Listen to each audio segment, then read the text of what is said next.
ಗಣರಾಜ್ಯವನ್ನಾಗಿ ರೂಪಿಸುವುದಕ್ಕಾಗಿ ಭಾರತದ ಎಲ್ಲ ಪ್ರಜೆಗಳಿಗೆ ಸಾಮಾಜಿಕ, ಆರ್ಥಿಕ, ರಾಜಕೀಯ ನ್ಯಾಯ, ವಿಚಾರ, ಅಭಿವೃದ್ಧಿ, ನಂಬಿಕೆ, ಧರ್ಮ ಮತ್ತು ಉಪಾಸನೆಯ ಸ್ವಾತಂತ್ರ್ಯವನ್ನು,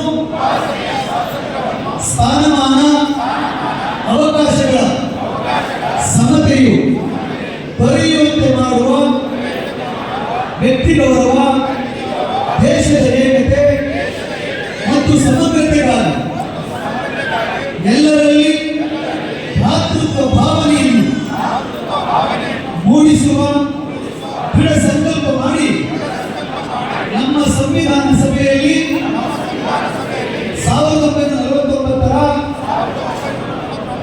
ನವೆಂಬರ್ 26ನೇ ದಿನದಂದು ಈ ಸಂವಿಧಾನವನ್ನು ನಮಗೆ ನಾವೇ ಅರ್ಪಿಸಿಕೊಂಡು ಅಂಗೀಕರಿಸಿ ಶಾಸನವಾಗಿ ಬಿಡಿಸಿಕೊಂಡಿದ್ದೇವೆ. ಜೈ ಭೀಮ್.